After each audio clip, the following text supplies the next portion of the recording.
A humildade é ser humilde. Reconhecer que existe alguém que possa te ensinar, alguém que você possa ouvir.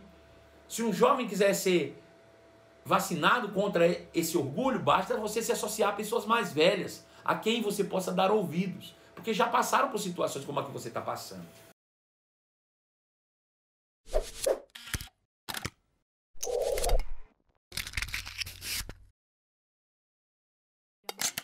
Queridos, nós falamos hoje pela manhã sobre ministério profético e depois muitas perguntas surgiram, mas se você ainda ficou com algum questionamento, alguma pergunta, a caixa de perguntas continua nos meus stories aí, certamente quando nós abrirmos aqui essas perguntas vão aparecer também, então você pode ir aí mandando suas perguntas acerca do tema. Nós estamos encerrando esse tema, vamos ver se a gente consegue encerrar tudo hoje, né? Se não, veremos como fazer, mas durante toda essa semana nós falamos sobre o ministério prático, a prática da vida cristã, né? Ministério prático não, cristianismo prático, a prática da vida cristã, com ênfase no propósito, no chamado, que é o que importa para cada um de nós. Amanhã pela manhã também nós teremos culto que é parcialmente presencial e também transmitido pela internet, pelo canal do YouTube da Igreja Verbo da Vida em Belo Horizonte. E amanhã de manhã eu vou estar dando a segunda dica de uma retomada de sucesso, né? Então você não pode perder de maneira alguma. Hoje à noite eu deixei reservado para a gente falar sobre um ofício que é bem comum nos nossos dias atuais e que tem uma importância e uma relevância tremenda dentro do corpo de Cristo, que é o ministério pastoral, né? A Bíblia diz que quando Jesus subiu às alturas levando cativo o cativeiro, ele distribuiu dons aos homens. A uns ele chamou para apóstolos, nós já ouvimos falar sobre o apóstolo, a outros profetas, falamos hoje pela manhã, a outros evangelistas, também já falamos ontem sobre os evangelistas, a outros pastores e mestres. Algumas traduções antigas acreditavam que eram apenas 4 e que pastor e mestre era apenas uma classe, né? E depois ficou convencionado de que se dividem em duas de fato. Existe o ofício pastoral e existe o ofício do mestre. Ainda que a maioria, se não a maioria, não estou dizendo todos, mas a maioria dos pastores também operam em um dom de mestre, né? Porque é necessário ao corpo de Cristo. O pastor precisa fundamentar coisas na igreja local, ele precisa ensinar, ele precisa ajudar a igreja ao crescimento e por isso a unção de mestre opera de uma maneira muito comum na vida dos pastores. Então, veja, o ministério pastoral ele pode sim ser acompanhado do ministério do mestre também. Eu quero começar falando sobre o ministério pastoral, falando sobre a palavra que é traduzida para pastor. A palavra grega poimen, que significa literalmente um pastor de ovelhas. Veja, quando nós falamos pastor, quando a Bíblia diz sobre pastores, né, como Deus nos deu pastores, né, que os pastores precisam realmente cuidar do rebanho, coisa desse tipo, a palavra pastor que é usada, até a própria palavra que o próprio Jesus disse, eu sou o bom pastor, a palavra é a mesma palavra pastor que é usada para pastor de ovelhas. E isso tem uma singularidade especial. Por quê?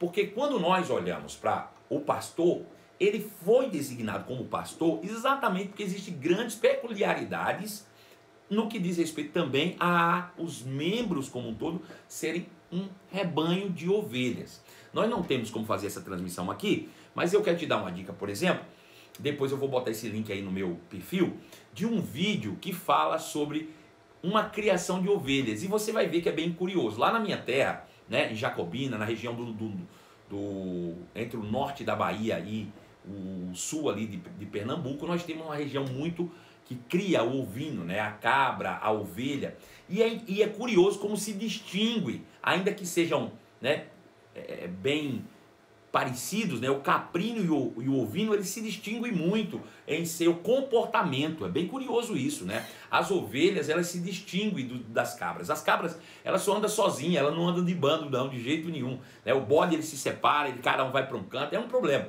As ovelhas não, elas andam juntas, andam em bando, né? É curioso porque, por exemplo, a gente usa um utensílio muito comum para a criação de bodes e ovelhas, que é o chocalho. É uma pequena sineta, né, que é feita de metal e é colocada no pescoço desses animais, tanto do caprino quanto do ovino. E eles saem por aí. Só tem uma coisa. A ovelha você só precisa colocar em uma ovelha, que é aquela que é a líder do rebanho de ovelhas ali. E uma segue as outras. Elas são bem disciplinadas, elas normalmente não entram em problemas, em dificuldades no que diz respeito a andar isoladamente. Já as cabras, os bodes, eles são diferentes. cada um tem que usar um chocalho separado, porque eles acabam se desviando facilmente, cada um vai para o seu próprio caminho. Então depois eu quero, por curiosidade, te incentivar a buscar esse vídeo. Eu vou deixar o link para você aí, na minha bio, para você depois ver que coisa curiosa, como se distingue essas criações e como isso nos ensina. Porque quando a Bíblia fala de pastor, é exatamente com essa referência que a Bíblia trata, né? Agora, uma coisa curiosa que nós sabemos é o seguinte, que nenhum pastor de ovelhas, eu estou falando do pastor natural, nenhum pastor, por mais que ele se esforce, ele consegue gerar outra ovelha, né? Não é o papel do pastor gerar outra ovelha, é papel da ovelha gerar outra ovelha. O papel do pastor é criar um ambiente seguro, favorável para o crescimento e o desenvolvimento do rebanho. Esse é o papel do pastor. Sabe, se cria uma mística muito grande, se criou um estereótipo muito grande acerca de pastores. Eu me lembro que logo no início do meu ministério, algumas pessoas diziam assim, mas você não é como o pastor fulano de tal, que fala manso, que faz visitas, que faz isso, que faz aquilo. E as pessoas criam um estereótipo quando não existe na Bíblia, nunca existiu. E por incrível que pareça, ainda que nos falte alguns detalhes, algumas características específicas sobre o ministério pastoral, quando nós olhamos para um pastor de ovelhas literal, ele pode nos ensinar muito sobre como um pastor deve agir. E uma das coisas que fica óbvio e claro é que nenhum pastor tem a capacidade ou a habilidade de gerar ovelhas. Ele tem uma capacidade de preparar o ambiente seguro e propício para a multiplicação dessas ovelhas, dando-lhe um bom alimento, preparando ele com a segurança, livrando ele dos ataques dos inimigos, dos lobos e por aí vai, para que eles possam crescer e se multiplicar de forma saudável e constante, cada dia mais, né? Então, esse é o papel e a palavra que define o pastor. Ele tem como responsabilidade apacentar o rebanho. É ele que tem a missão de conduzir as ovelhas e alimentá-las. Esse é o papel do pastor. É bem curioso, né? E a gente pode realmente perceber isso, só fazer uma coisa aqui, perceber isso bem claramente. Às vezes, e eu costumo sempre falar isso quando eu vou em outras igrejas fora da minha igreja. Às vezes o pastor está ali todos os dias na sua igreja, mas quando chega um pastor de fora e traz uma mensagem, faz um evento de final de semana, é bem comum, né, em muitas igrejas, as pessoas ficarem dizendo assim, que pena que esse homem não é o meu pastor, né? Eu gostaria mesmo que ele fosse o meu pastor. Ou ainda vão além, quando chega um pregador, um conferencista, um ministro de fora, as pessoas tendem a querer honrá-lo mais do que o próprio pastor local. Quando eu viajo, eu sempre falo isso, eu digo, gente, olha só, eu estou aqui ministrando para vocês, talvez vocês digam assim no coração, gente, como eu queria que o pastor Marcelo fosse o meu pastor. E eu digo para você, talvez você não quisesse não, se você morasse aqui você queria o que vem de fora, né? Porque a gente fica sempre atrás de novidade, principalmente quando vem alguém que vem trazendo um dom, que vem trazendo uma revelação, um conhecimento diferente. Só que a gente se esquece o seguinte, que o papel do pastor é alimentar o rebanho. E por exemplo, eu imagino que você não fique satisfeito de se alimentar todos os dias da sua vida apenas com feijoada, né? Então, provavelmente você não ia querer se alimentar todos os dias da sua vida com feijoada, todos os dias da sua vida com lasanha. Não, o que você topa se alimentar todos os dias é do feijão com arroz, e de vez em quando uma feijoada, e de vez em quando uma lasanha, né? Até porque senão você entra em desequilíbrio. Todo mundo que come só feijoada certamente vai chegar um momento da sua vida que vai ter problemas sérios dentro da sua fisiologia, né? Da sua saúde e por aí vai. Então veja, o pastor ele tem essa responsabilidade. E porque ele tem a responsabilidade de trazer o feijão com arroz todos os dias, talvez ele não seja visto, né, com a mesma notariedade dentro da sua igreja local como é visto os que vêm de fora. Mas eu sempre ressalto isso. Eu digo, gente, olha, você está dizendo para mim, eu queria que o pastor Marcelo fosse meu pastor, quer me honrar, mas deixa eu te dizer uma coisa. Eu passo aqui 2 dias e prego praticamente as mesmas mensagens em todos os lugares que eu vou. Pastor, tu faz isso? Eu faço. Muitas vezes eu acabo pregando a mesma mensagem em uma igreja, em outra. É claro que nunca sai da mesma maneira, porque é inspirada pelo Espírito. Mas eu prego normalmente a mesma mensagem aqui e acolá. Para quê? Porque eu sei que dentro daquela mensagem o Senhor pode me inspirar e eu trazer coisas específicas para aquela igreja. Mas o teu pastor, ele tem que pregar uma mensagem diferente todo domingo, né?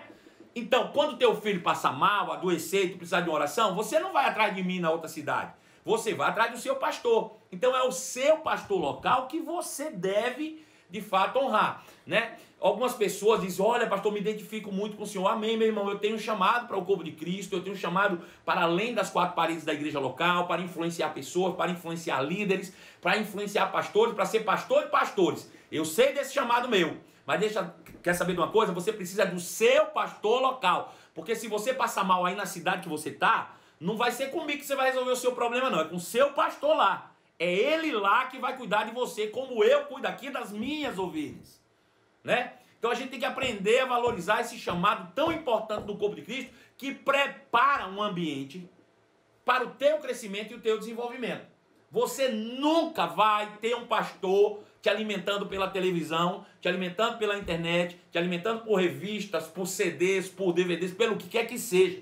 Você precisa ter um pastor local, uma igreja local, alguém que você possa estar ali e contar com ele, até porque você precisa do relacionamento, do contato físico da ovelha com o pastor. Porque muitas vezes eu estou aqui pregando para você e você pode receber, mas eu não estou te vendo pelos olhos, né? Aqui no dia a dia eu posso olhar dentro dos olhos das minhas ovelhas, na aparência, no cabelo, na forma que ela se expressa, e eu sei se ela está bem ou se ela está mal, né? Eu tenho muitas ovelhas que sabem aqui que às vezes uma palavra que ela solta comigo, eu digo, ei, o que está acontecendo? Você não está bem hoje não. Eu sei que você não está bem. Por quê? Porque o pastor e o seu rebanho, elas têm essa sintonia, e ele conhece o seu rebanho. Então é muito importante você valorizar o seu pastor, o pastor da sua igreja local. O que para você é bem importante. Foi esse pastor que Deus te deu para que você pudesse realmente ser cuidado e alimentado por ele. Quando nós olhamos para esse pastor de exemplo, o exemplo para nós de pastor é Jesus, né? Jesus é o grande pastor. E aí entra um fato curioso. Se Jesus é que é o grande pastor e por consequência ele e o Pai são os donos das ovelhas, porque estas foram compradas pelo precioso sangue de Jesus, eu e os demais pastores, ainda que estejamos na posição de pastor de igreja local, não somos donos de ovelha nenhuma. Eu não sou dono de ovelha nenhuma, absolutamente. Muito pelo contrário, eu fui contratado pelo dono das ovelhas para preparar um ambiente saudável, seguro para o crescimento de todas as ovelhas, né? Então esse é o meu papel como pastor. Eu não sou dono de ovelha, né? Tem muita gente por aí pastoreando igreja que quer ficar determinando e mandando na vida dos outros, né? Ele quer determinar se as pessoas viajam para cá, se as pessoas viajam para lá, se as pessoas fazem isso, se as pessoas deixam de fazer, né? Se as pessoas vão, se as pessoas ficam. E o pior, tem um monte de gente que gosta, né? Assim como gostam de ter os profetas de plantão, tem gente que gosta. Tem gente que gosta de ter seus profetas de plantão. Assim também tem gente que gosta de ter seus personal pastors, né? Os pastores pessoais. Ó, eu não faço nada sem ligar para o meu pastor. Isso não é motivo de vanglória, não. Isso é motivo de tristeza. Porque se você não cresceu o suficiente para tomar suas decisões sozinhos, baseadas no Espírito, e ainda precisa do auxílio de alguém que toda hora fique te orientando para aqui e para lá, significa que você não cresceu ainda, né? Agora tem muito pastor que gosta, né? Tem muito pastor que gosta de ficar nessa, de que as pessoas sejam dependentes dele. Por quê? Porque as pessoas têm medo, né? E isso se chama manipulação. Deixa eu te dizer, eu não sou dono de ninguém, meu, né? Cada um tem a sua vidinha, cada um tem que cuidar dela com zelo, com carinho. E o seu papel, pastor, é preparar o ambiente saudável, confortável, seguro, para que você, de fato, possa crescer e se multiplicar dentro da igreja como é necessário. Jesus, no capítulo 10, verso 11, ele diz, eu sou o bom pastor sacrifica a sua vida pelas ovelhas. Veja, quando Davi escreveu o Salmo 23, e eu acredito que deve ser um dos salmos mais lidos em todo o mundo, o Salmo 23, Davi lhe falou daquilo que era próprio, e ele foi o primeiro a fazer essa comparação direta da nossa relação com Cristo, da relação dele, né, com as suas ovelhas, né? É claro, alguém está dizendo ligar é correto, claro, né? Ter esse contato é sempre bom. Agora veja, Davi tinha, né, isso bem claro, ele dizia, o Senhor é o meu pastor e nada me faltará. Então ele faz essa comparação baseado no que ele era próprio. Ele era pastor de ovelhas. Ele era pastor, né? E como ele era pastor, ele fazia essa comparação em Jesus. E Jesus, de fato, é essa pessoa que, de fato, irmãos, é a referência para nós como pastores. Todo pastor ama o seu rebanho e está disposto a abrir mão de tudo, dos seus privilégios, né? Deixa eu te dizer uma coisa, imagina, é porque a gente hoje não faz ideia do que seria um pastor na época em que o Salmo 23 foi escrito. Você se lembra quando Jessé chegou para ungir a Davi e não o encontrou? Onde ele estava naquele momento? Quando todo mundo estava em casa em volta da mesa, onde estava Davi? Né? Estava lá cuidando do rebanho. E quer saber? Não era perto não. Ele saía com o rebanho dos seus pais e passava ali semanas, talvez meses, a fio, cuidando, se sacrificando. Não é? Ele não estava lá, enquanto estava todo mundo comendo, ele estava lá cuidando das ovelhas. Né? Então veja, existe essa conotação bem interessante.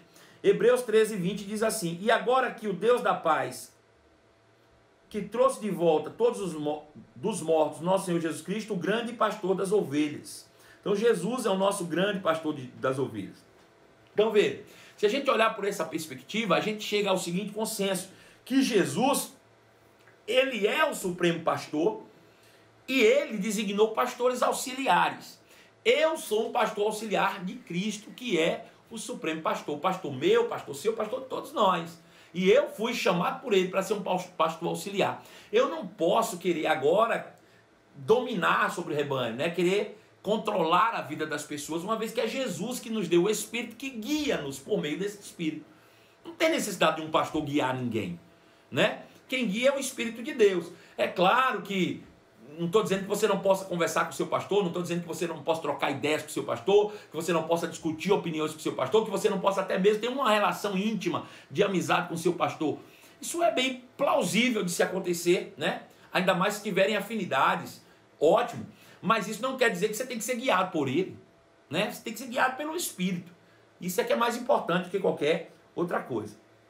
Quando a gente pensa na igreja de Jesus, logo que ela começou com 12 apóstolos. Vocês se lembram disso? Começou com os apóstolos. Então, daí ela começa a se reunir em grupos ou assembleias, né? E surgiu a necessidade nas funções de supervisionar, de tomar conta desse rebanho, uma vez que os apóstolos, eles tinham como objetivo avançar, de ir, levar a mensagem para alguns lugares. Outros chamados foram surgindo, como por exemplo o evangelista, né? No meio da dispersão, Filipe foi levado para Samaria e lá começou o seu chamado evangelístico. A gente vê profetas surgindo, até porque já existiam profetas também naquela época, como é o caso do profeta Ágabo, né? Mas quando começou a surgir a necessidade de tomar conta daquele grupo, de ter alguém para supervisionar aquele grupo, para preparar aquele grupo, para trazer uma palavra, para alimentá-los, para orientá-los, né? Foi necessário realmente estabelecer pessoas na função de supervisão do rebanho, né? E essa é, de fato, a posição do pastor. Veja, lá em Atos, capítulo 20, verso 28, diz assim: portanto, cuidem de si mesmos e do rebanho sobre o qual o Espírito Santo os colocou como bispos, né? Como supervisores. A palavra bispo aí é supervisor, né? O Espírito Santo é que designou essas pessoas como bispo. Então, todas as vezes que aparece a palavra bispo, superintendente, supervisor, ancião, todos eles, de certa forma, se referem ao ministério pastoral, que é esse ministério de igreja local, né? Toda ovelha precisa de pastor, senão corre um risco de se perder. Veja que curioso, Mateus capítulo 9, verso 36 diz assim: Jesus, quando viu as multidões, teve compaixão delas, pois estavam confusas e desamparadas como ovelhas sem pastor. Olha que coisa interessante. Quando viu as multidões, Jesus teve compaixão delas, pois estavam confusas e desamparadas como ovelhas sem pastor. Veja, qual é a característica de uma ovelha sem pastor? Segundo o que está escrito em Mateus capítulo 9, verso 36, uma ovelha sem pastor, ela é confusa e desamparada. É por isso que está cheio de gente confusa na internet, dizendo que não se precisa congregar, que ninguém precisa de pastor, uma vez que tem Jesus. Agora, raciocina comigo algo bem simples. Se Jesus, quando subiu às alturas, deu dons aos homens, né? E dentre esses dons ele deu alguns a pastores. Por que as pessoas não precisam de pastor, se Jesus deu? Para que seriam então os pastores? Me diga. E aí a Bíblia diz que ovelha sem pastor é confusa e desamparada. É por isso que está um monte de gente confusa no mundo. Porque não quer se submeter a ninguém, né? São como ovelhas que não têm pastor, são confusas, se perdem, né? E o pior, normalmente quando uma ovelha se perde, lembra que eu te falei que elas não andam sozinhas? Quando uma ovelha se perde, costuma levar consigo parte do rebanho. Nenhuma ovelha se perde sozinha. Eu vou dizer, é uma coisa do diabo. A pessoa não se contenta em se ferrar sozinha, ela não se contenta em querer ir para o inferno sozinha, ela não se contenta numa vida ruim sozinha, ela inventa as maluquices de se desviar delas, mas quer levar parte do rebanho com elas. Isso é do diabo. Do diabo, né? Elas não querem. Podia assumir e dizer, olha, eu sou louco, eu estou doido para fazer eu quase falei uma palavrão aqui. Eu estou doido para fazer umas maluquices. Então eu vou me desviar sozinho, não. Ele tem que influenciar 1, 2, 3, 4, 5, e parte do rebanho acaba indo com ela. Veja, por quê? Porque só anda de grupo. Então tem que ter um pouquinho de bom senso dentro disso, né? Toda ovelha precisa do pastor, porque senão corre risco de andar perdida, confusa, né?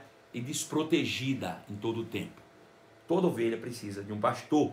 Jesus concedeu uns para pastores. Jesus concedeu o ministério pastoral e não os homens. Uma faculdade não torna ninguém pastor, né? Fiz uma faculdade de teologia, agora eu sou pastor. Não, não, não. Quem dá dons aos homens é Jesus, né? Quem dá dons aos homens não é papai, não é mamãe, não é vovó. Ministério não se recebe por herança hereditária. Papai, que é o dono da igreja, quando ele morrer eu assumo. Bom, pode até ser que Deus confie na mão de um filho, não há problema nisso, né? Não vejo problema em um filho ser ungido com a mesma unção que o pai, não vejo. Mas isso não é via de regra. Não é papai que determina, é Deus, né? É Deus que determina isso. Então veja, Jesus concedeu uns para pastores e não os homens. Não tem homem nenhum na face da terra que tenha a capacidade de dar um dom pastoral para outro, né? Então, nós precisamos entender que isso vem de Deus. O pastor é o cabeça da igreja local. Logo, é ele que exerce o governo da igreja. Lá em 1 Coríntios capítulo 12, verso 28, Paulo falando sobre os dons ministeriais, ele não usa a palavra pastor, mas ele fala governo. Veja que interessante. Ele diz, estabeleceu Deus na igreja. Primeiro apóstolo, segundo lugar os profetas, terceiro mestres, depois os que fazem milagres, que têm dom de curar, que são evangelistas, os que ajudam, os que têm dom de liderança, e aí está se falando de pastoreio, né? E os que falam em diferentes línguas. Então veja, o governo da igreja está estabelecido nas mãos do pastor.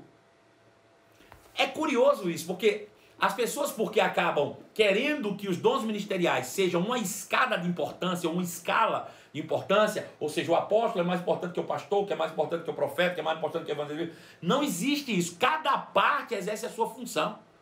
E dentro da igreja local, o pastor é o líder. O pastor é o responsável, é o cabeça, é o pai da igreja, né? Ainda que aquela igreja tenha sido estabelecida por um apóstolo, se ele levanta um pastor, obviamente que o pastor passa a ser, naquele momento ali, né, o líder espiritual da igreja local. Isso não quer dizer que o pastor não possa ser o presidente o apóstolo não possa ser o presidente do ministério, mas para a igreja local é necessário que se tenha um pastor, né? Um pastor. E isso é importante. Nada substitui o ofício pastoral. Nada, absolutamente nada. Como eu falei aqui, nem programa de televisão, nem livros, nem mesmo o rema. Aí eu fiz o rema, eu não preciso de pastor. Não, não, não, não, você precisa sim. Tem coisas que você não aprende no rema, meu filho. Tem coisas que na aula do rema o professor não vai te dar, não. Só o pastor pode fazer por você, né? O rema é uma grande bênção. Todos devem fazer o rema, porque vai trazer luz, entendimento, clareza, crescimento por meio do conhecimento para a tua vida. Mas o rema não é uma igreja, né? O rema é uma escola. Portanto, você, ainda que faça o rema, precisa de estar congregando numa igreja local e ter um pastor sobre a sua vida, para que te dê uma condição ideal para que você cresça. Veja, lá ainda na igreja primitiva, quando o ministério começou a se multiplicar, o apóstolo Paulo surgiu, algumas igrejas foram governadas por anciãos. Né? Por quê? Porque o ministério pastoral ainda não tinha surgido, eu falei isso de manhã, então o apóstolo Paulo levantou anciões, pessoas experientes, pessoas mais velhas, para ficar ali supervisionando aquele rebanho, até que o ofício pastoral pudesse, de fato, surgir. Né? Para que não estabelecesse neófitos, que é o caso, né? No pastoreio, colocasse na igreja aos cuidados de pessoas mais velhas, anciões, né? Experientes na vida para conduzir o rebanho. Hoje em dia, porém, não precisa ser mais assim. Por quê? Porque nós já temos pastores suficientes que podem continuar guiando ou conduzindo o seu rebanho. Se agirmos assim, estamos regredindo aos rudimentos da igreja primitiva. Veja, tem muita gente que diz assim, a gente devia voltar a como era na igreja primitiva. A igreja primitiva também tinha seus problemas, eles também estavam aprendendo. Apesar de ser uma igreja que era poderosa em dons e manifestações, era uma igreja criança. Ela estava crescendo, se desenvolvendo, né? Estava aprendendo a fazer coisas também. Então, querer voltar para aqueles rudimentos é voltar realmente a uma fase de infância da igreja. Nós precisamos realmente estar no momento certo. Se você nasceu nesse tempo, foi para esse tempo que o Senhor te chamou, e esse não existe nenhum outro tempo melhor do que esse que você está vivendo hoje. Deixa eu dizer uma coisa para você, não existe revelação maior da palavra do que o que nós estamos vivendo hoje. E daqui em diante só vai melhorar. As próximas gerações vão estar em níveis muito mais avançados e elevados do que eu e você estamos. Porque estamos crescendo. A vereda do justo, ela é como a luz da aurora. Ela vai brilhando, brilhando cada vez mais, até ser dia perfeito. Um dia chegaremos lá na perfeição, mas até lá estamos crescendo, né? E hoje já somos melhores do que éramos ontem. E certamente amanhã alguém será melhor do que o que nós fomos hoje. Então, saiba que nós estamos crescendo.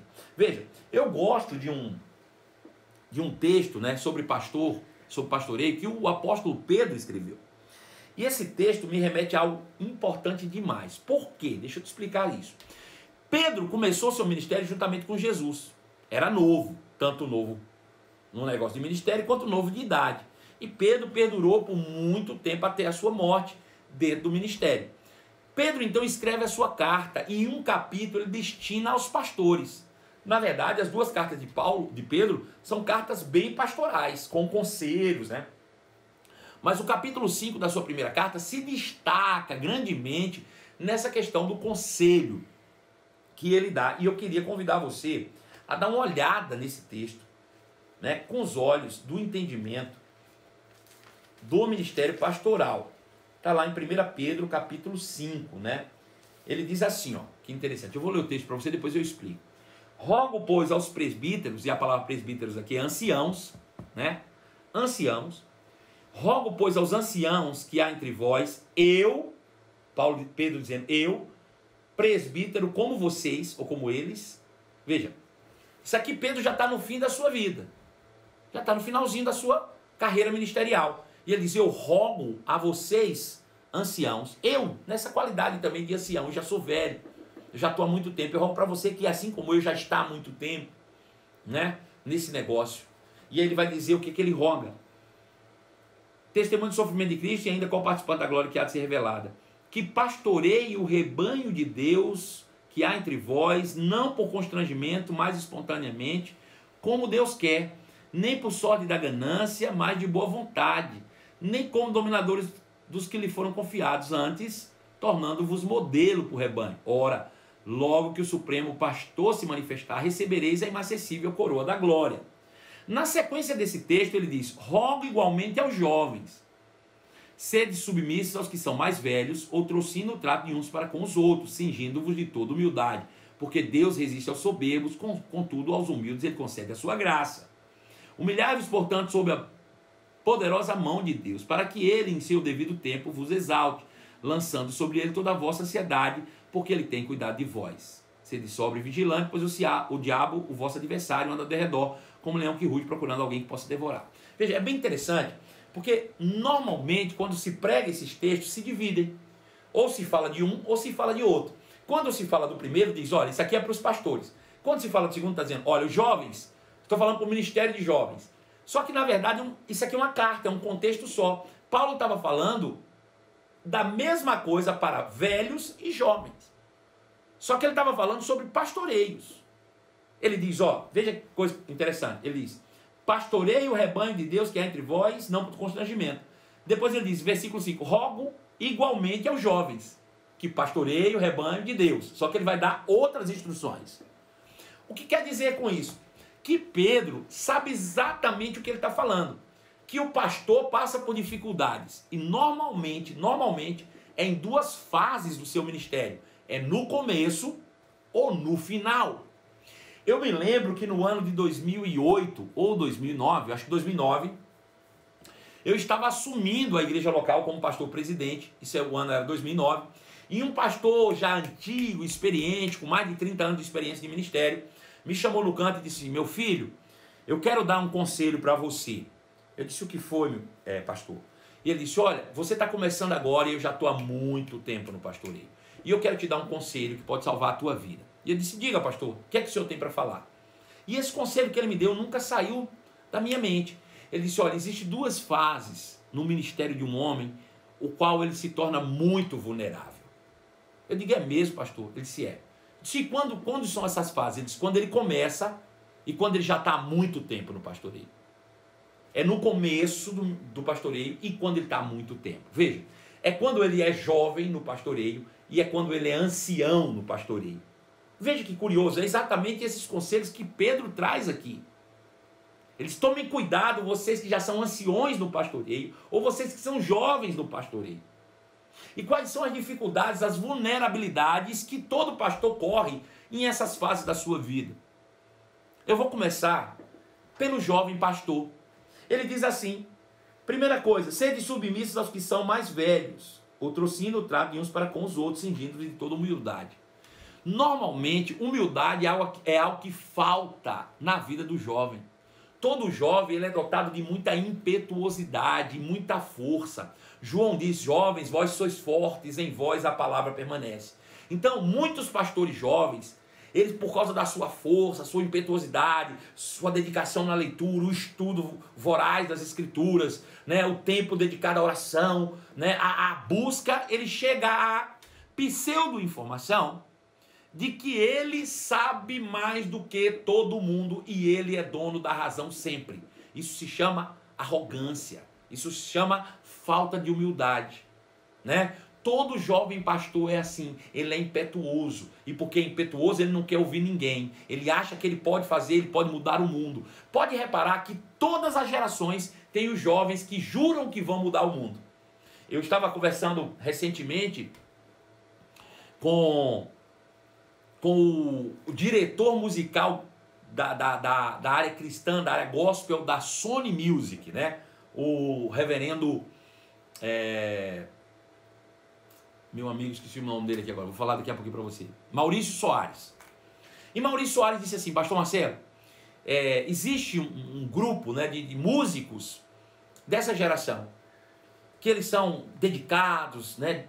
E você vai ver que eles arrastam uma multidão de jovens como eles. Normalmente eles são mergulhados naquela atmosfera, tal. O grande problema deles é que eles não querem receber conselho de ninguém. Sabe por quê? Porque eles acham que eles foram escolhidos por Deus para mudar o mundo. Eles se esquecem que isso já aconteceu com Asaf Borba. Eles se esquecem que isso já aconteceu com David Keelan. Eles se esquecem que isso já aconteceu com Ana Paula Valadão. Eles se esquecem que isso já aconteceu com tantos outros. E que do jeito que aconteceu com outros, vai acontecer com eles também. Isso passa, uma nova geração chega. Nós estamos construindo coisas para que outros venham e façam melhor do que a gente. O jovem não percebe isso, ele acha que ele é o escolhido de Deus para mudar aquela geração. E isso cega. A impetuosidade cria, infelizmente, uma substância que deixa ele cego e cego vulnerável ao perigo. Ele não ouve ninguém, ele não ouve a experiência dos mais velhos. Só tem uma forma de tirar essa cegueira da juventude. Qual que é? É a associação da juventude com os mais experientes. A juventude traz a impetuosidade, mas os mais velhos trazem a experiência. E é a junção dessas duas coisas, da experiência com o poder da juventude, que vão fazer com que essa geração realmente se torne uma referência para a próxima geração. Para a próxima geração. E os jovens, infelizmente, eles são assim, eles não querem ouvir os mais velhos. Eles acham que são todo mundo retrógrado. Eles esquecem que se não fossem os mais velhos, eles não teriam chegado até aqui. Eles acham sempre que eles acabaram de reinventar a roda. Essa música de adoração, né, do Santo Espírito que vem, etc. Deixa eu dizer, isso não é novidade, isso já aconteceu em outras gerações. E vai acontecer nas próximas. Você entende? Então isso acontece. E o jovem precisa ser vacinado contra isso sempre.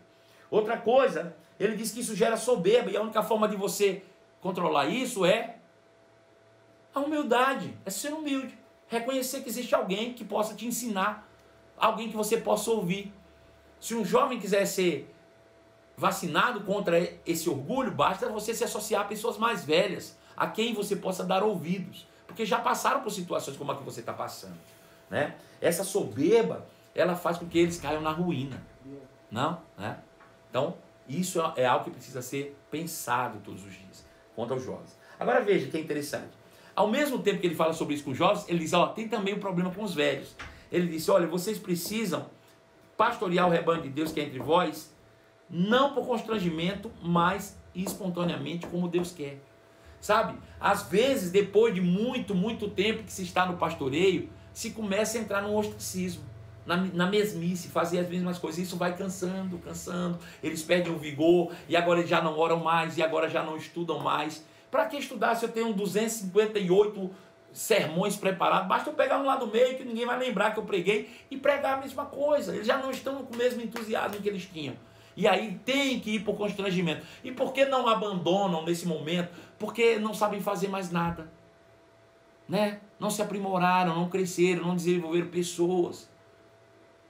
Ele diz, nem por sorte da ganância, mas de boa vontade. Sabe, queridos, outros permanecem no pastoreio apenas porque o pastoreio lhe pode dar um salário, né? E ele diz, eu vou sair, vou largar aqui e vou viver de quê? Deixa eu te dizer, se o dinheiro for a motivação do ministério, já não vale mais a pena. Já não vale mais. E é isso que os mais velhos precisam entender, né? Que não é pelo dinheiro. Eles precisam trazer de volta esse pulsar que tinha na juventude, né? E isso vem por meio de uma comunhão intensa com o Espírito de Deus. E mesmo se associando com pessoas mais novas, trazendo eles para o seu ministério para trazer mais gás, para botar para cima, né? E a gente precisa entender isso. E por último ele diz, e para mim o que é mais importante, não como dominadores do rebanho, daqueles que lhe foram confiados, mas como modelo. Sabe? Depois de muito tempo na igreja, à frente de uma igreja, depois de muito tempo no pastoreio, pessoas caem na bobagem de achar que eles são o dono da igreja. E como donos da igreja, eles podem fazer o que bem entender, né? Que podem mandar e dominar sobre a vida de pessoas. Deixa eu te dizer, Deus não está nesse negócio. A igreja não é nossa. A igreja é de Jesus Cristo de Nazaré. Eu não tenho direito de mandar em ninguém. Eu não tenho direito de fazer da forma que eu penso e bem entendo no automático, sem consultar ao Senhor. Por quê? Porque eu não morri na cruz por ninguém. Porque não foi meu sangue que comprou pessoas para Deus. Foi o sangue de Jesus. E não a minha. Né? Quero eu poder cumprir os meus dias no Senhor, servindo ao Senhor com todo o vigor, com toda a intensidade que eu tenho hoje. De verdade. Esse é o desejo do meu coração, sem perder essa intensidade. Mas eu vou te dizer uma coisa. Eu não quero nunca ter que permanecer por constrangimento, ter que permanecer só por causa do dinheiro que o ministério pode me dar, ou principalmente achar que eu sou o dono da igreja e agora eu posso fazer o que eu bem entendo. Se a gente chega nesse ponto, a gente já, de fato, perdeu tudo aquilo que a gente estabeleceu a vida inteira, né? Quais são as marcas do ofício pastoral? Para a gente relembrar. Primeiro, ele precisa ser um pregador e mestre da palavra, antes de mais nada. Segundo, a palavra de sabedoria e conhecimento e línguas e interpretações funcionam continuamente no ministério pastoral. Por quê? Porque ele precisa disso, né? O Espírito sempre vai estar trazendo ele revelações do que há de vir, revelações sobre as coisas que estão acontecendo nesse momento ou no passado, né? Aleluia. Então essas coisas precisam ser. Ele precisa morar, ser domiciliado no lugar onde ele pastoreia, né? Não dá para você ser pastoreado à distância. O pastor tem que olhar no teu olho, o pastor tem que sentir teu cheiro, né? Tudo isso fala. E ele precisa estar ali associado. Ele tem que ter um coração paternal, né?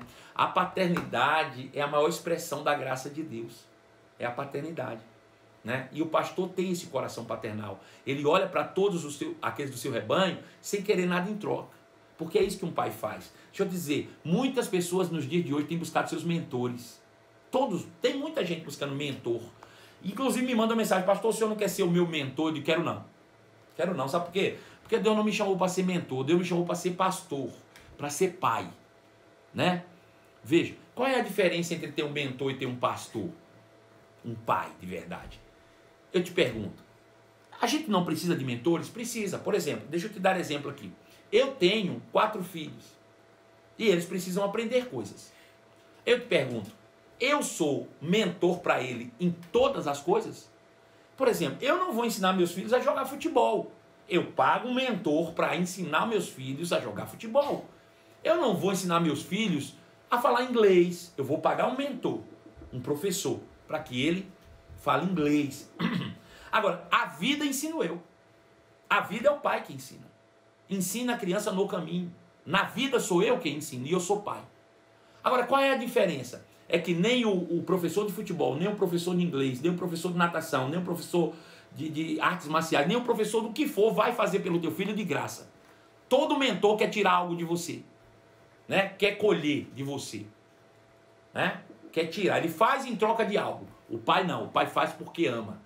É o pai que entesoura nos filhos e não fica querendo tirar dos filhos, né? Paulo diz assim: vocês podem ter 10.000 mentores, 10.000 preceptores, mas não tendes muitos pais, né? Você precisa realmente ter um pai. Você precisa ter alguém que realmente olhe para você com olhos de amor, sem querer tirar o que você tem, mas querer acrescentar em você coisas que você vai levar para a sua vida inteira e serão fatores determinantes do teu sucesso na vida. Então, você precisa de um pai, de um pastor, né? Então ele tem que ter esse coração de pai. Ele é leal ao rebanho, passando muitas vezes por privações. Muitas vezes por privação. Eu poderia ficar contando aqui, mas eu quero evitar ficar falando sobre mim mesmo, para não parecer que eu estou fazendo apelo ou coisa desse tipo. Mas, irmão, quem me conhece sabe quantas vezes eu deixei de usufruir coisas minhas que era direito meu, para beneficiar aqueles que estão diretamente ligados à minha liderança, né? Quando eu queria saber se alguém tem um chamado pastoral, eu botava ele para fazer uma administração financeira da igreja por um tempo. Dizia: senta aqui comigo e vamos administrar. E aí normalmente eu deixava para ele fazer isso nos dias que tinha que pagar alguma coisa para mim, para ele mesmo e para o povo. E eles normalmente diziam assim, né? Quando não é pastor, ele dizia assim: pastor, ó, eu acho que primeiro tem que honrar o senhor, tem que pagar o senhor primeiro, né? Bom, depois já que pagar o senhor, pode, se o senhor permitir, eu tiro o meu, né? E depois a gente paga do povo. Eu disse: não é pastor mesmo, porque pastor, meu filho, deixa de vestir, pastor deixa de comer, pastor deixa de comprar, pastor deixa de receber, pastor deixa de fazer qualquer coisa para vê-los bens. Todos eles, aqueles que lhe acompanham, aqueles que estão debaixo do seu pastoreio. O verdadeiro pastor dá a vida pelas ovelhas. Ele vai passar qualquer privação que for para realmente ver aqueles a quem ele está conduzindo de maneira bem. Mas deixa eu te dizer, nós temos um Deus no céu e um Pai, e eu como pastor tenho um supremo pastor, e ele lá não me deixa faltar coisa nenhuma, de jeito nenhum, do mesmo jeito que eu não vou deixar faltar para ninguém, ele também não deixa faltar para mim. O pastor, por outro lado, também deve ser sustentado pelo próprio rebanho. Veja que interessante, o pastor de ovelha, pastor mesmo, costuma ser alguém solitário, a companhia dele é as ovelhas, né? Mas ele não tem como conversar, ele fala para as ovelhas, mas ele nem sempre pode ouvir o que as ovelhas têm para dizer para ele. Uma ovelha não consola o pastor com palavras, né? O pastor sim consola a ovelha com palavras, mas a ovelha não consola o seu pastor com palavras. E como é que ela retribui isso? Com a lã, com leite, né? Ela supre o frio, ela supre o alimento. É assim que a ovelha retribui para o pastor. Uma ovelha feliz é uma ovelha que pode, daquilo que usufruiu e cresceu, possa dar ao seu pastor algo para vê-lo também suprido nas suas necessidades. Essa aí é uma parceria que deve durar para a vida inteira. Eu dou graças a Deus porque eu tenho um rebanho que é ensinado, bem cuidado, bem alimentado, protegido e que tem aprendido a crescer e principalmente tem compartilhado daquilo que tem recebido de bom com seus pastores. Louvado seja o nome de Jesus com isso. Eu gosto do texto que diz em 1 Coríntios 9,14, diz assim, que da mesma forma o Senhor Jesus ordenou que aqueles que anunciam o Evangelho devem viver do Evangelho. Esse texto diz que foi uma ordem dada por Jesus para todos aqueles que vivem o Evangelho, que pregam o Evangelho, devam viver do Evangelho, né? Isso foi uma ordem dada por Jesus. É triste ter que ver ainda pastores que têm que ter uma jornada dupla de trabalho. Se dedicam ao pastoreio, às suas ovelhas e etc. Mas também tem que trabalhar para sustentar a sua casa, a sua família ou coisa parecida, porque infelizmente não aprenderam a ensinar isso com tanta graça, com tanta leveza ao seu rebanho, para que eles pudessem realmente dar ao pastor, né, a condição de viver exclusivamente dedicado àquilo ao qual ele foi chamado. Amém? Então esse é o nosso ministério pastoral. Pastoral é essa figura paternal que carrega, né, o governo da igreja local, que traz para dentro da igreja a extensão da sua própria casa, né? E isso tudo é, graças a Deus, uma grande honra, né, para nós que carregamos esse ofício pastoral sobre nossas vidas, tá bom? Nós vamos agora abrir a nossa caixa de minhocas e vamos ver quantas perguntas nós temos por lá. Pedro Pacífico, temos perguntas nessa noite, vamos ver.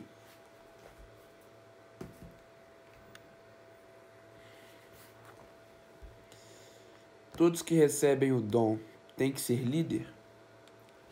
Eita, essa pergunta é boa. Todo mundo que recebeu um dom, 5 dons ministeriais, pastor, profeta, evangelista, apóstolos e mestres, precisam ser líderes? Deixa eu te dizer, na verdade, não só quem tem os 5 dons ministeriais. Todo ser humano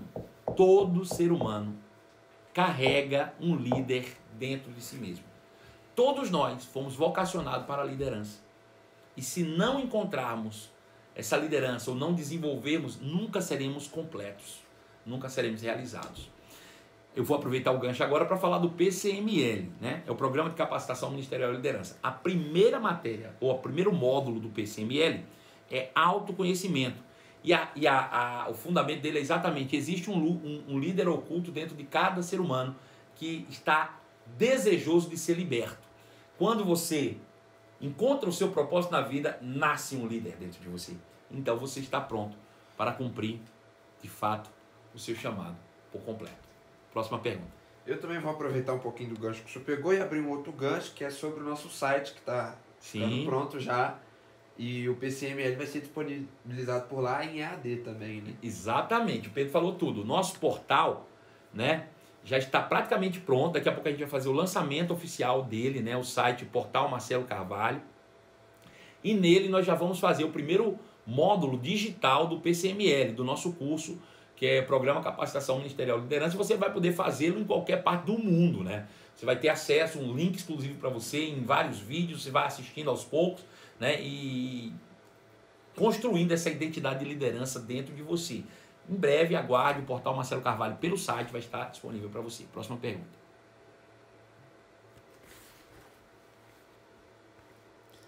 Quem pastoreia o pastor? Todo pastor tem um pastor, né? Nenhum pastor deve estar solto debaixo, sem uma liderança local, né? Veja, eu, por exemplo, sou pastor de uma igreja, mas sou supervisor de muitos pastores. Eu tenho mais de 40 pastores só no Verbo da Vida, debaixo do meu pastoreio. Além dos pastores do Verbo da Vida, eu tenho mais algumas dezenas de pastores que eu acompanho e oriento, né? E que me têm como seus pastores. E eu tenho o meu pastor. O meu pastor é o pastor Manassés Guerra, né? Diretamente e indiretamente o pastor ou apóstolo Guto Emery.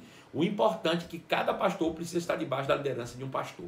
Isso é importante. Por quê? Porque quando você não tem uma liderança sobre você está correndo o risco de se perder pelo caminho, se desviar, ou mesmo não ter ninguém que aponte o dedo para dizer o quanto você está errado.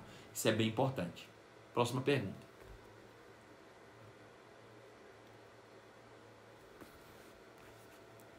O que significa neófito? Então, a Bíblia diz que é importante, quando levantar alguém ao ministério, esse não seja neófito. Neófito é novo, né? Alguém que é novo.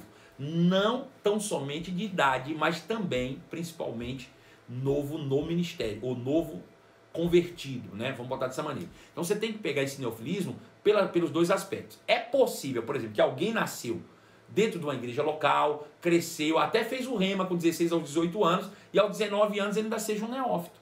Por quê? Porque ele pode conhecer bem as escrituras sagradas, mas não ter experiência de vida, né? Como é que ele vai lidar com situações de pessoas que viveram muito tempo?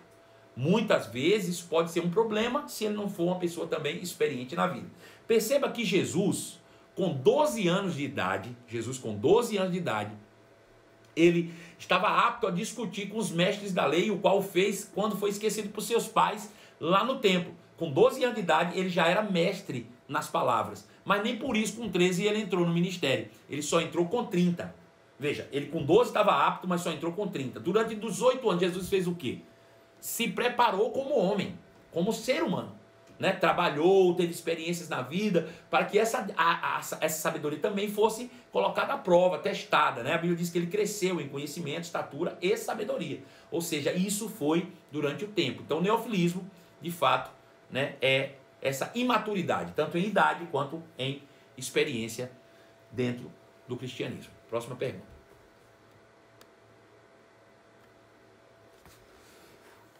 Como o pastor separa o chamado do serviço secular? Pois bem, como eu falei, é uma pena que nem todos os pastores hoje possam estar integralmente dentro do chamado. Eu me lembro, e eu posso falar por mim, não posso falar por ninguém, eu posso falar por mim, mas eu me lembro exatamente o dia em que o Senhor me chamou para o tempo integral.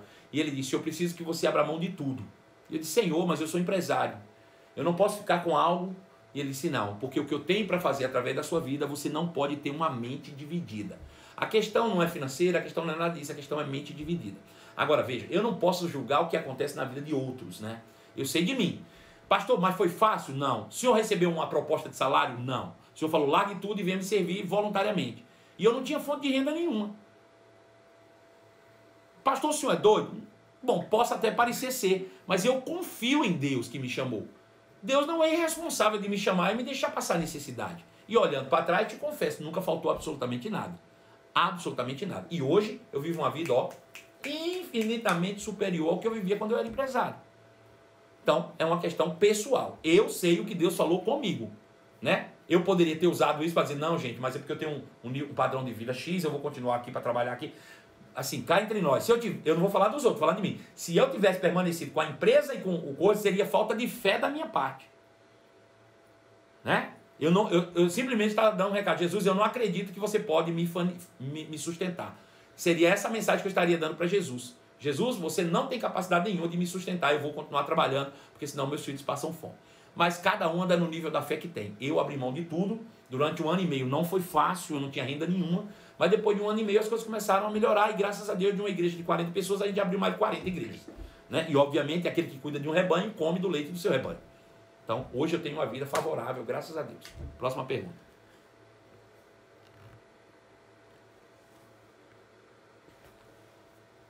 Me auxilie para o devocional. Sempre começo e não consigo dar frequência. Não, eu vou falar desse aí não. Estou falando sobre pastor agora. Vamos lá, por favor. Okay. Depois eu falo sobre essas coisas. Desculpa, tá? É para a gente focar no tema aqui. 1 Coríntios, em especial, o capítulo 3, podemos traçar um paralelo aos dias de hoje?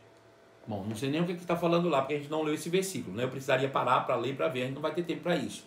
Vamos focar um pouquinho aí nas perguntas, no que diz respeito realmente à questão do pastoreio aqui. Tem que ser doido para ser profeta? Essa aí já é mais antiga, estava desde cedo aí. Ah, entendi. Então, a nomeação de apostolado nos dias de hoje não seria um erro? Absolutamente não, porque ele está dentro dos 5 dons ministeriais. Veja que a palavra de Deus diz e você vai tirar suas próprias conclusões. Paulo diz que quando ele subiu às alturas levando cativo o cativeiro, ele concedeu dons aos homens. A um chamou apóstolos, profetas, evangelistas, pastores e mestres. Aí diz: com vista ao aperfeiçoamento dos santos. Então significa que todos esses dons aqui vão servir para aperfeiçoar os santos, capacitar os santos para a obra do serviço. Já estão todos capacitados? Então não se distinguiu nenhum desses aqui. Disse: até quando? Ele disse: até que todos cheguemos à unidade da fé e do conhecimento do Filho de Deus. Todo mundo é igual na fé? Todo mundo tem o mesmo conhecimento do Filho de Deus? Provavelmente não. Então ainda não acabou nenhum dos 5 dons. Todos eles estão em plena atividade hoje ainda. Se você não sabe o que significa o apóstolo, assista a nossa live de ontem à noite, porque nela eu trago com clareza sobre os apóstolos nos dias atuais, né? Ela realmente traz luz e entendimento para todos os dons. Gente, deixa eu dar um recado especial agora, já estamos terminando, é o seguinte: não consegui concluir o meu conteúdo que era para ter encerrado hoje, ainda ficou faltando o Ministério do Mestre e também o Ministério de Socorros. Então nós vamos fazer um combinadão aqui. Vai uma live extra para você amanhã à noite, 23 horas. Amanhã de manhã não tem live, nós temos culto às 9 horas da manhã e às 10h30, sendo que os das 10h30 é transmitido ao vivo para você que nos acompanha em todo o Brasil. Quem quiser participar pessoalmente ainda dá tempo, no link, na bio do perfil da Igreja Verbo da Vida BH, você vai achar lá como se inscrever para participar em um dos nossos cursos presenciais se você está em Belo Horizonte. Mas se você estiver fora, 10h30 a transmissão é ao vivo para você, você pode nos acompanhar. E nós faremos uma live adicional essa semana, né? Uma live extra amanhã à noite às 23 horas, falando sobre o Ministério do Mestre e o Ministério de Socorros, para a gente fechar todo o nosso conteúdo sobre cristianismo prático. Combinadinho? Aguardo vocês amanhã às 23 horas. Um beijo no coração de vocês e até lá. Tchau. Fiquem na paz.